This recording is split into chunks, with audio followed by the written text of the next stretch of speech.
Welcome to the Unified Field, Eileen.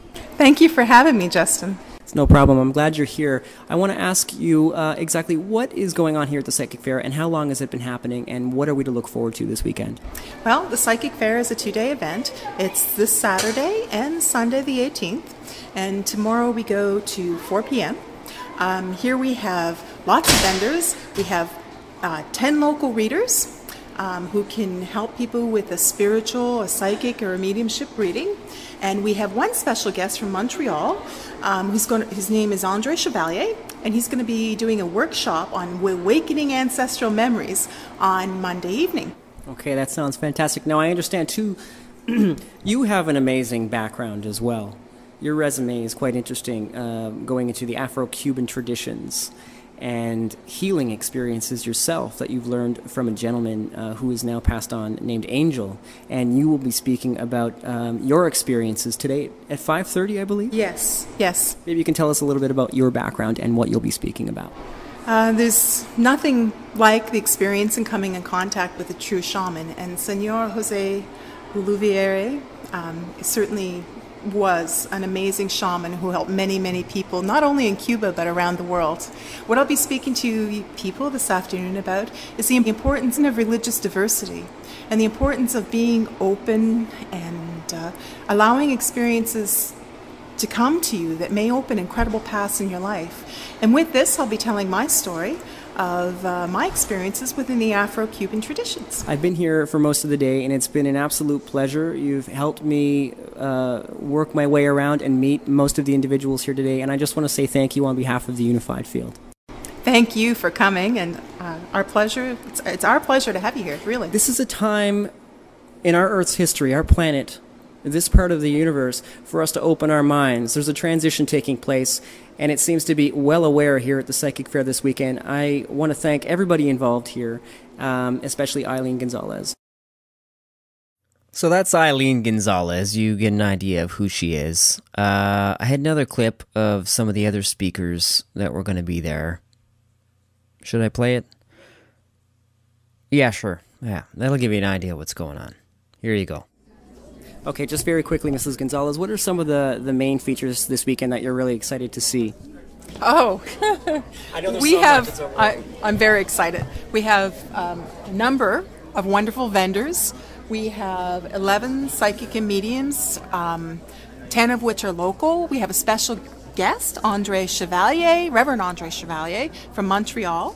He's also presenting a workshop on Monday night, which is called Awakening Ancestral Memories. We have about to come up a psychic demonstration. And tomorrow at 12 noon, we also have another psychic demonstration coming. At 1:30, we have Debbie Young coming to speak on astrology. At 3 o'clock, we have Sylvia Richards, who's going to talk about the tarot, just a pack of cards.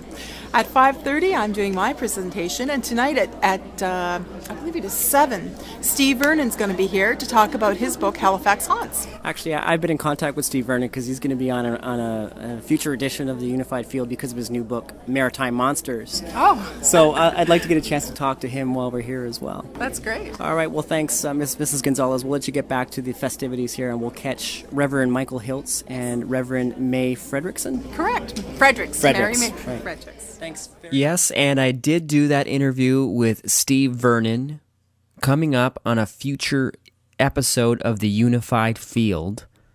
Please tune in for that because he was a lovely, courteous, and knowledgeable gentleman.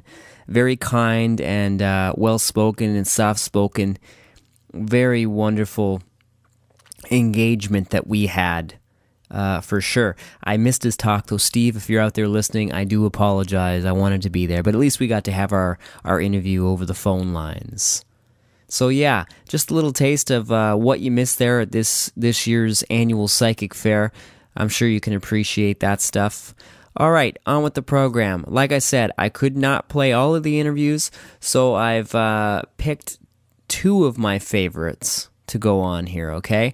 One is with Karen Dean, an intuitive painter, much like my beautiful, wonderful aunt in London, England. I hope she never hears this, or she will probably freak out and say something like, Santa Maria, Justin, I can't believe you're You're saying things about me on the radio. That's a terrible impression. But anyway, without further ado, we'll do the Karen Dean thing coming up. And then after that, the amazing Sylvia Richards, psychic and tarot reader. This lady is just fantastic. Her website is yourspiritualhaven.com. You can contact her at 435-2559. I'll mention that again after because you really have to hear her to appreciate her, and you probably will want to contact her. All right, let's go. I'm here with Karen Dean, intuitive painter at the Psychic Fair, and I've come to Karen because my aunt in England actually is an intuitive painter. And my mother sort of did the same thing in a sense. She was more of a visionary, and my aunt was more of a painter. I was wondering if maybe you could shed a little bit of light on exactly what you do and how you're presenting it to the people here at the Psychic Fair this weekend. Well, I paint for people through the paintings. I speak and give them messages. I hold their hand for a few moments before I do it, and I receive images and see colors and symbols. And sometimes I receive messages as I'm holding their hand, and it just comes through. And when I paint onto the paper, it just more messages come through as I'm painting, and I'm just guided by the colors and what shapes and how I transform the paper into their message. That's really, really amazing. Is that something you're doing here this weekend, or is it something, are you just basically getting the word out to meet you in a studio?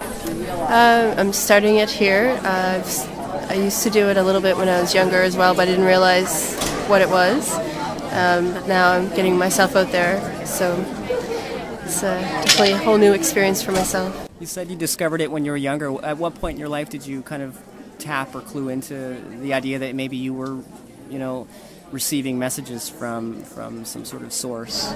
When I was actually playing with a deck of just playing cards in the summertime. Just would lay them out, and I didn't understand about laying them out or anything. I was just a child, and things would just start coming to me, and then it actually happened. So I was like, What do you mean you were playing with a deck of cards? What exactly happened to kind of get you on the train of thought that maybe you were receiving messages? Or I just had these ideas that somebody was going to come to visit, and from far away, but I didn't know who it was, but I knew it was going to be someone close. And this is something you saw in the cards? It's just an instant message. I just got instant message.